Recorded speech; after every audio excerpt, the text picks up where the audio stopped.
En un principio, los antropólogos viajaban a regiones habitadas por pueblos indígenas como forma práctica de aprender sobre sus culturas. Vivían en conjunto con las sociedades que los adoptaban y posteriormente nació una forma de estudio llamada etnografía. La etnografía se caracteriza como una forma de investigación de campo que le permite al antropólogo, incluso en sociedades modernas, comprender la cultura de manera uniforme y con menor distinción social. El antropólogo se mueve en el entorno y se comunica con tantos individuos le sea posible para interconectar a la sociedad en conjunto. La etnografía permite hacer generalizaciones acerca del comportamiento humano y su vida social. Se dispone de diferentes técnicas de estudio en este campo. La etnografía es la ciencia que estudia y describe los pueblos y sus culturas. Para poder hacer esto, se basa en distintas técnicas etnográficas para alcanzar su objetivo. Por ejemplo, la observación directa, la conversación, ya sea por medio de una entrevista o platicar con las personas, sacarles el chisme, sacarles plática, etc.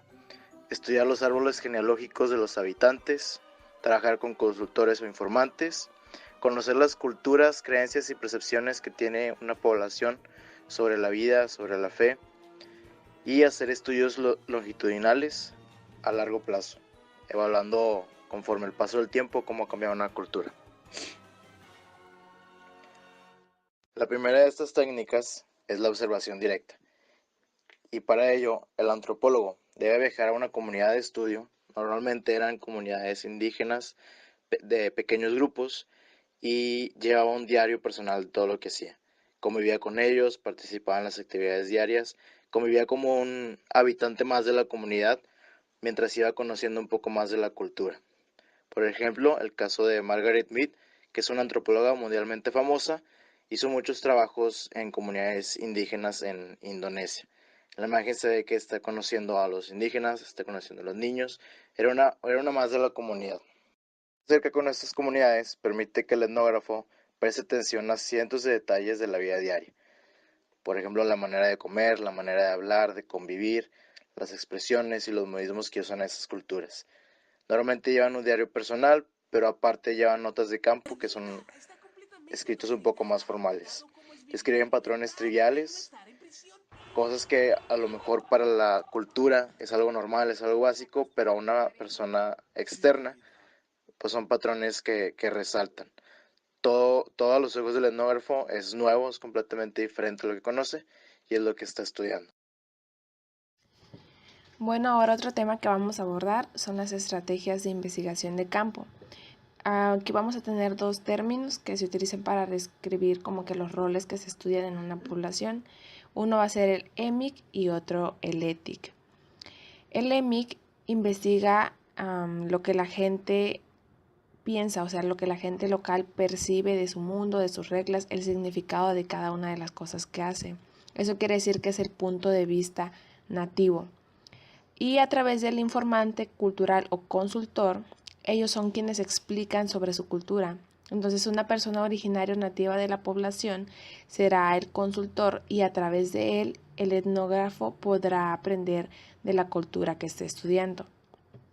Por otro lado, está el término étic.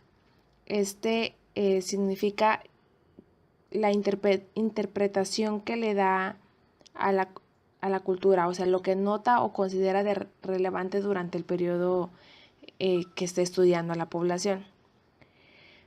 Aparte, para poder estudiar a la población, o sea, aparte de convivir con ella, también se recopilan datos que son importantes, o sea, datos demográficos, de la calidad del ambiente, del clima, de la geografía, de la dieta o qué usos le dan a la tierra, y de esa manera se pueden conocer las actividades y datos más reales o certeros de la población.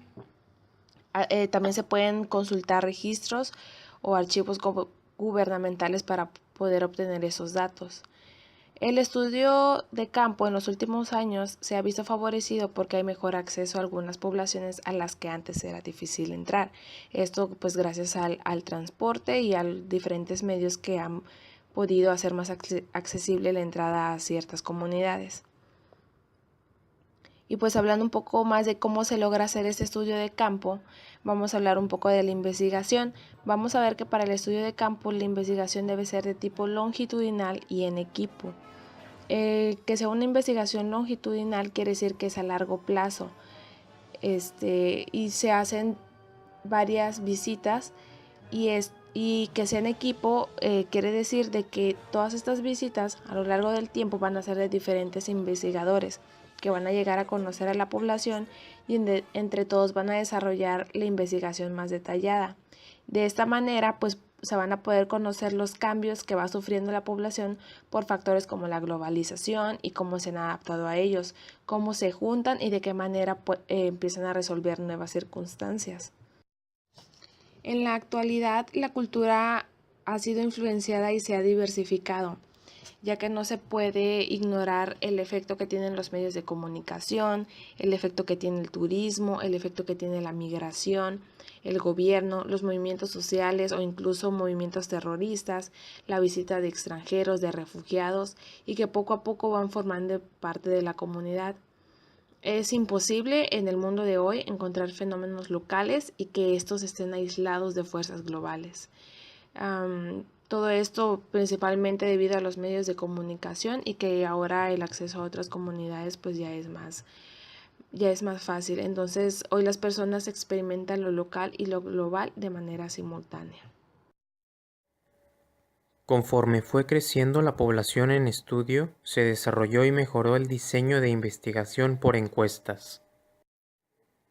Estas se componen de 3 elementos: muestreo, recolección impersonal de datos y análisis estadístico. En primer lugar, se toma una muestra aleatoria que represente de manera adecuada a la población total y así tener una mejor precisión al momento de realizar inferencias. Después, se realiza la recolección de datos por medio de una entrevista o llenado de un cuestionario.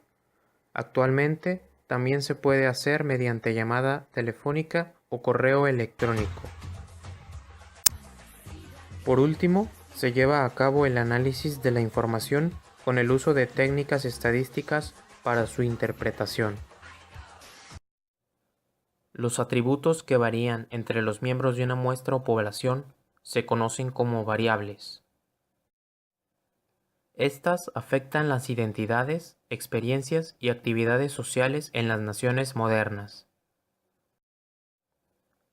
Ejemplos de variables son las creencias religiosas que se profesan, la profesión u ocupación que se realiza, la región de origen o de residencia actual, la etnia a la que se pertenece, los ingresos que se reciben y por lo que se catalogan en clases socioeconómicas. La combinación del uso de encuestas y etnografía es de gran utilidad en las sociedades modernas debido a su alta complejidad. Esto se debe a su gran población cada vez en aumento. La estratificación social creada a partir de las diferencias socioeconómicas. Y los gobiernos centralizados en un área limitada dentro de un extenso territorio. Ambas formas de estudio se complementan y permiten tener una visión más significativa del objeto de estudio. Teorías antropológicas a través del tiempo. Henry Morgan supuso que la sociedad humana evolucionó a través de una serie de etapas que llamó salvajismo, barbarie y civilización. Las primeras dos fueron divididas en nivel inferior, medio y superior. Los primeros humanos fueron salvajes inferiores subsistiendo a base de frutos y nueces. El nivel medio llegó cuando comenzó a pescar y controlar el fuego, arco y flechas, y llegaron al salvajismo superior. La barbarie inferior comienza con la alfarería, la barbarie media con la domesticación de plantas y animales, y la fundición y uso de hierro inaugura la barbarie superior. Finalmente, la civilización ocurrió con la escritura. A esto, Henry Morgan lo llamó evolucionismo. Morgan, todas las sociedades tenían que pasar por todos y cada uno de estos pasos. Similar a Morgan, Edward Taylor propuso su propio enfoque evolutivo Propuso una ruta unilineal, desde el animismo hasta el politeísmo, luego el monoteísmo y finalmente a la ciencia. Franz Boas contribuyó a la antropología cultural, biológica y lingüística. Demostró que la biología humana era plástica y que podía cambiar por el ambiente. Boas estaba en desacuerdo con la idea de Morgan, de una sola línea evolutiva. Él consideraba que diversas rutas pueden conducir a un mismo resultado cultural.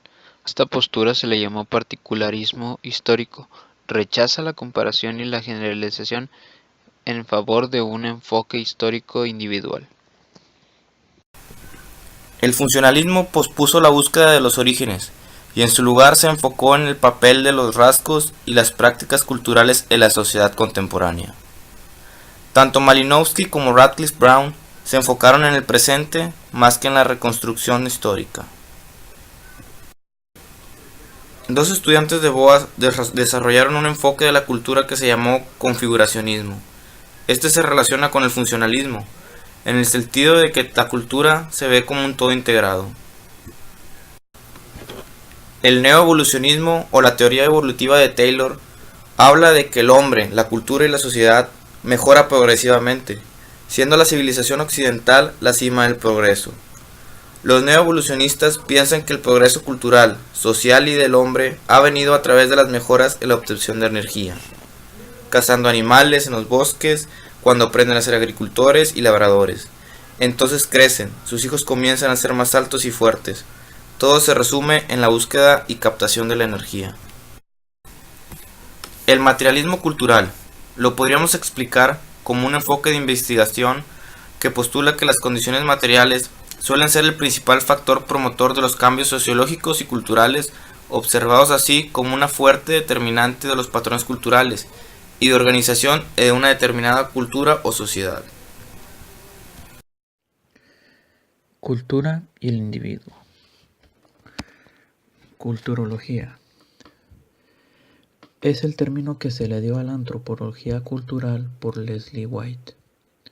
En este concepto se cuestionaba la ya existente teoría del gran hombre. Esta decía que la cultura favorecía a la expresión de las ideas, como por ejemplo en el Renacimiento. Para demostrar esto, Leslie White se basó en los descubrimientos simultáneos, como por ejemplo Darwin y Wallace con la teoría evolutiva y los hermanos Wright y Dumont en los aviones, por mencionar ejemplos. Superorgánico. Fue descrita por Kreber. Mostraba el poder que la cultura tiene sobre el individuo. Mencionaba que continuamente las hordas de los individuos son arrasados por modas o tendencias muy dinámicas y en constante cambio. Conscience Collective, o en español, conciencia colectiva. Esta se centra en los hechos sociales. En la base del comportamiento del individuo se infieren los hechos. Los modos de actuar, pensar y existir externos al individuo poseen un poder de coerción en virtud de la cual se imponen a él. Es decir, dichos hechos existen con anterioridad al nacimiento del individuo en una sociedad. Por lo tanto, son exteriores a él.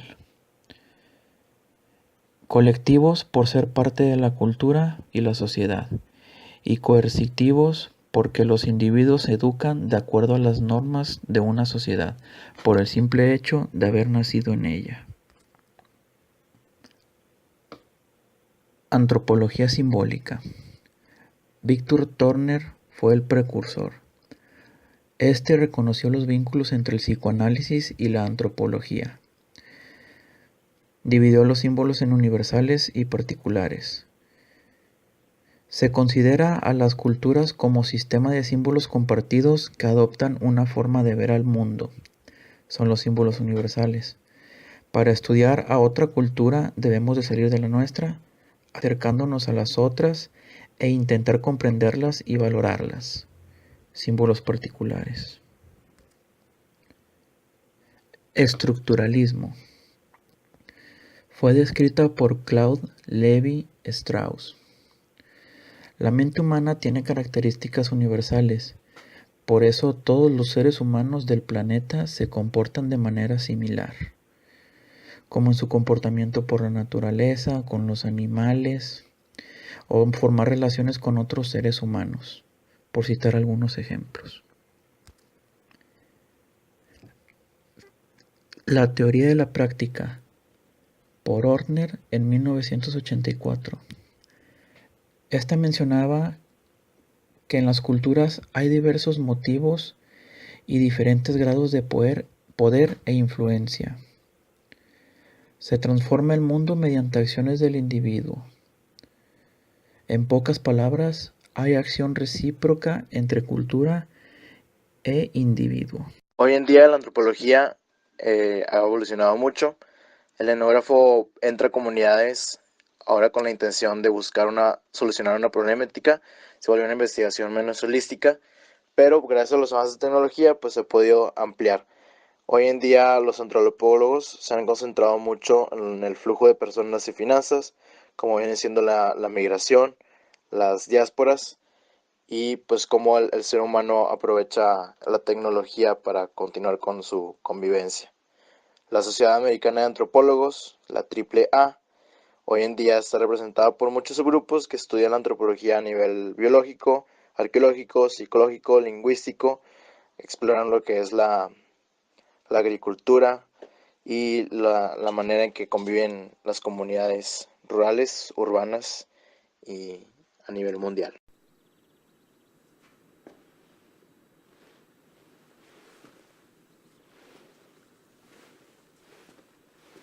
¿Siguen aquí?